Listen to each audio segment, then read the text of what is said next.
Mindset coach Andre Nel joins us again here on eRadio for our weekly insights on how to become unstoppable. And this week, talking about mindset. Andre, welcome back. Thank you so much, Ian. It's wonderful to be back, and I've been looking forward to our conversation. Same here. How's it going? Amount of time now, yeah. Same here. How's it going your side? Oh, it's wonderful. It was probably one of the best weeks of my life, the last week, actually. It's been really, really good, yeah. What happened? Did you win the lotto? What happened? Almost. No, not quite. I started coaching, one of my colleagues who I work with at work. Anyway, we had a really good session, and yeah, I actually was able to help a lot of people this week. Oh, that's very good. I got quite a few new clients, and excellent. I just see exciting things for our coaching relationship, and oh, I'm pleased to hear that, Andre. Really nicely, yeah. That's fantastic. How was your week? No, it's been good so far. I've had a few ups and downs, a few downs recently, but I'm getting up there again. I want to talk about it. Obviously, I won't go into details about it, but I want to say, we get things. I said to my brother the other day, life really feels like snakes and ladders. You're going up there, you throw the dice, you go up, you're almost near the end, you're almost winning, and then bam, you land on one of the snakes, and what happens? Off you go, all the way down again, only to start climbing again. And that's what I've been feeling like for a good amount of time now, especially in all kinds of aspects in life. You're just getting there, and then you land on a snake, and off you go, all the way down you go. Got to start again, and you never know if you're going to end up on another snake again. So that's how it's been feeling for me recently. And somebody also said to me, well, it's all about your mindset, and I'm so glad we're talking about mindset today, because you're gonna help us a bit with that. I mean, you are, after all, a mindset coach, right? So Andre, tell us quickly, what is a mindset? What is it actually? It's everything. A mindset is your collection of thoughts or your beliefs, basically how you view every single situation or experience that you have. And so I know that's quite a broad definition, but if I could use an example that would illustrate it. A lot of us go through similar things in our lives every day. For example, if you commute to work, we all drive to work, we've all experienced, good drivers and bad drivers. But the thing that would make one person upset when a traffic jam occurs, or when somebody cuts in their lane or something like that, versus somebody who doesn't get upset, who just lets it bounce off of them, would be their mindset. So the collection of things that you believe about the world and how you choose to perceive it, which then influences your body, your energy, and your feelings. That's what I would define as your mindset. It's quite a general definition, but the specifics can be found in the nuances of every person's unique situation. So, for example, if we could touch on what you spoke about, with the snakes and ladders, that's quite a unique analogy. I've never heard that before, and I really like it. Okay, I'm glad you like it, because I always use that one. Yeah. It really, I can. That's the best way I can describe it. Is the snakes and ladders. So let's pick a bit at your mindset of the situation, if you wouldn't mind. Sure. So one of the things that makes up your mindset would be your self-talk, your internal stories, your inner dialogue that you have about the things that are happening. And so, one of the things that I could ask you would be, what kind of stories are you creating about the idea that you have that your life is just a bunch of, like a snakes and ladders game right now? Is that something that you're telling yourself all the time, or is that something that somebody else is telling you? talk me through what's happening in your mind in relation to that. It just feels that way, that's the only way I can describe it, and a lot of times it's worse in your head than it actually is. I am prone to that because I have a very dramatic, almost like a theater in my mind where things are very, very dramatic, and then my body kind of responds to it, to what's in my mind, but not really what's before me or what I'm really dealing with. But I think it's still quite accurate. I think it's realistic as well, just a little bit more dramatic than it should be, maybe sometimes.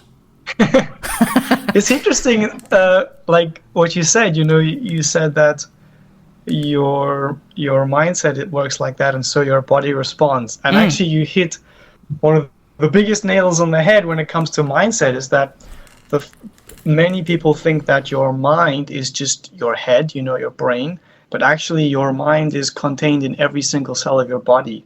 It's an energetic field, and so the thoughts that you have and the emotions that you attach to those thoughts, they then manifest themselves in your energy or in your body, So perhaps it could be a situation where your life may be a series of like a Snakes on Ladders game right now, but it may be that the fact that you're calling it that might be perpetuating it in a way.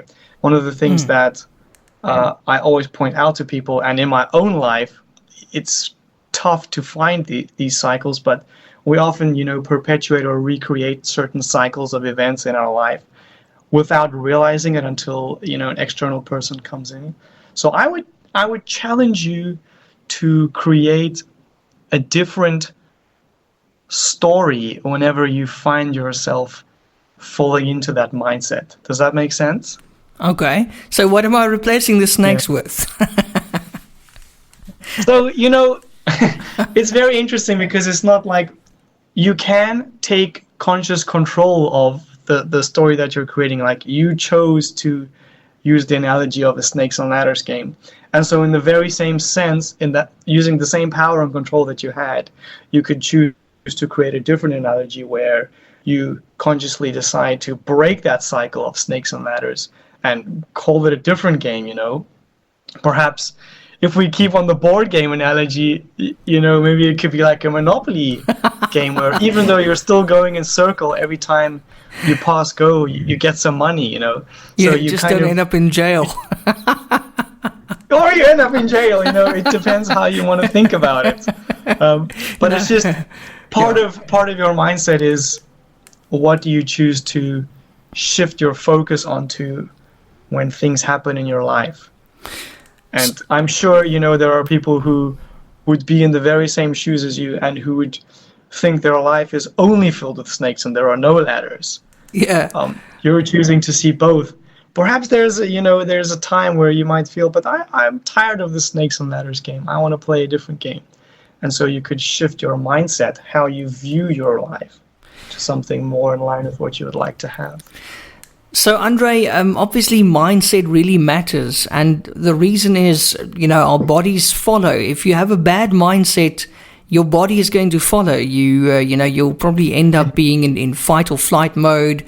It will have all kinds of effects on you because, of what's going on in your head. So eventually, you might end up with more chronic problems like high blood pressure or whatever because of what you're telling yourself. Is that correct? Absolutely. Your mindset really does manifest in your body. It affects your energy and your health, and if it affects that means it could affect other processes in your life as well. Certainly your mindset can cause you to create more emotional reaction, like a more intense emotional reaction to things than what is possibly realistic, and that definitely does affect your body and your health, because if you blow things up, that could create even more stress on your body, and we all know how much stress affects your body physiologically. And in the same sense, there's a colleague of mine, he just refuses to be sick, and so every time he feels any symptoms of flu, he says he just goes for a run and he just rejects the flu completely. He rejects the sickness. And for him, he says it works. And perhaps it does, perhaps it doesn't. I barely ever see him sick, and he feels like he doesn't feel sick. And so there's an argument for your mindset actually affects your body because it's present in all of the cells in your body. I want to try that thing about going for a run when you feel sick, but I don't know. It could be a bit risky. Yeah. Depends how you're sick. Yeah, he's very fit and athletic, and You see, he obviously doesn't do it. You know, I'm not recommending when your heart is beating really fast and you're in the No. midst of the biggest flu battle of your life. I don't think But that's a he good does idea. it, you know, when Yeah. when it takes hold. Yeah, he tries to just reject it. You know, run it out. Yeah, And wow. that works for him. That's so cool. So, you know, Andre, would you say there's a thing such as the right mindset? Does it even exist? Or how do we know that we have the right mindset? That's a good question.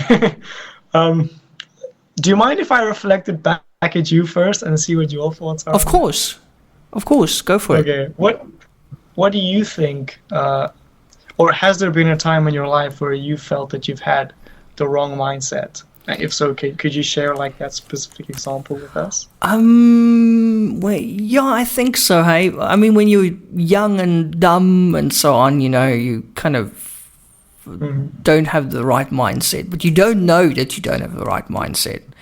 So it's only when you become aware of it, you know, and then you're like, wow, look at what I've been telling myself all along.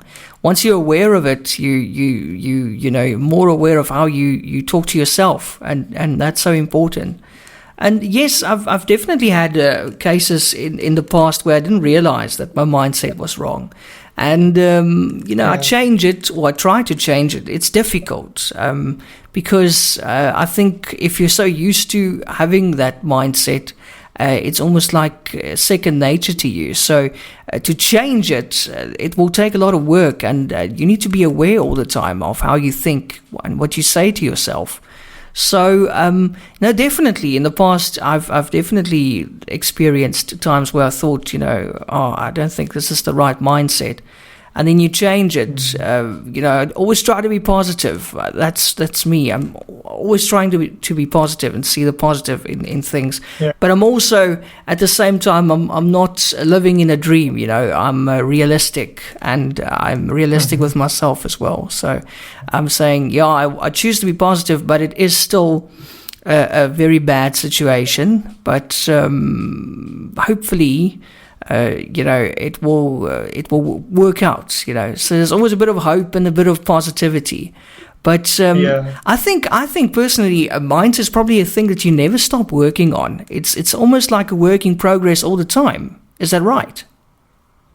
For sure, yeah. Because things keep happening in your life. Obviously, you keep living, and so there's ample opportunity for you to look at things the wrong way, and there's ample opportunity for you to look at things in a way that's more helpful to you. That it kind of pulls onto what I was going to say, is that I'm not sure that we could say for every single person in every situation that there is a right and a wrong mindset. However, I think there are two important factors that you need to have, components that you need to have in order for your mindset to be in the right direction, you know, moving in the right direction. One of them, I would say, is your mindset needs to be helpful in some way. For you to have the right mindset, it needs to be helpful to you and to other people in some way. Because if it's not, you know, it's just causing disorder, chaos, damage, destruction, anger, all of the negative things in your life and negative things in other people's lives, which I think we could probably both agree on that that's not really a right or appropriate or helpful mindset to have when you're approaching life. And I think the second component to quote unquote a right mindset would be, it needs to be a mindset of growth. So that means that you should never feel victim to whatever is happening to you. You should take responsibility for what's happening in your life and see yourself as somebody who can affect change in whichever situations you're experiencing. I think that component alone puts you in helps you to move towards having the right mindset. I think if you remove that part of your mindset and you have what people call a fixed mindset, I think that means you're generally moving towards a wrong mindset, if I could call it that. So I think those two components are very important to having a great mindset. But I don't want to venture out too much as to say, this mindset's right and this mindset's wrong or good or bad. I just think your mindset should always be helpful to you and others in some way, and it should be a space where you allow growth to happen. How do you feel about that? I think that's an excellent answer. I think that's brilliant. Thanks, Andre. Also, do you have more tips for us on how to build a strong, healthy mindset? I was thinking about that quite a bit this week, wondering if there's the one mindset tip to end all mindset tips, how people like to see, top 3 things to do this or top 3 ways to do this. I thought the thought of gratitude kept popping up to me. I think it's such displaying gratitude and expressing gratitude in your life and focusing on being grateful as often as you can throughout your day really will help you to build a strong, healthy, resilient mindset, because it does a few things for you. First of all, it puts you in a good mood because you're thinking about things that you're happy about, things that you value in your life, which means you're going to be in a better mood. And we all know that when we're in a better mood, we have more energy to do things. We just have a willingness to take life on, if I can put it like that. So it gives you a better mood, and being grateful also helps you to focus and think about things in your life that you value and things in your life that you would like to have more of. Right? We're not grateful for things that we don't want to have in our life. We're grateful for things that we would like to have in our life, and we would like to see those things stay in our lives. So building an attitude of gratitude in that sense, focusing on things we would like to have, that'll mean that we'll start looking for and creating opportunities to have more of that in our life. And I think that'll create a snowball effect to just having a better and better life that's more aligned with what you value and with what brings you joy. So I think gratitude is certainly one of the most important components in a strong, healthy mindset. Gratitude. Is there anything that you think you could add to that? Yeah. No, I think gratitude, most definitely. Gratitude and positivity. So important. But Andre, as I said to you earlier, we get so used to thinking in a specific way. So it must be difficult to change your mindset. It's a conscious effort that you have to keep on working. Any tips on how you can change your mindset? I suppose the first step would be to realize that you don't have the right mindset. Yeah, that would be a great first step. I'm not sure, you can't really pinpoint how you could realize though.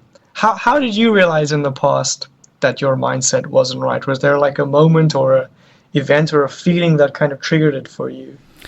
Actually, I can't remember, but at one stage, I think somebody told me, you got to get your mindset right. And I think your mindset's not right about it. So I was quite fortunate to have that little tip there, Yeah, that's a great point, because I think listening to others would be one of the first ways that you could start changing your mindset, being open and receptive to others' perspectives into your life, especially if it's somebody that you value and love and trust, because they wouldn't be saying these things, just willy-nilly. They'd have a purpose to why they're saying that. So certainly listening to others would be a great first step. I would say that following your feelings is actually an important step to start changing your mindset, because if you think about it, your feelings are kind of like your guidance system. If you feel angry about something or frustrated or annoyed, that means that this thing is something that you should steer away from.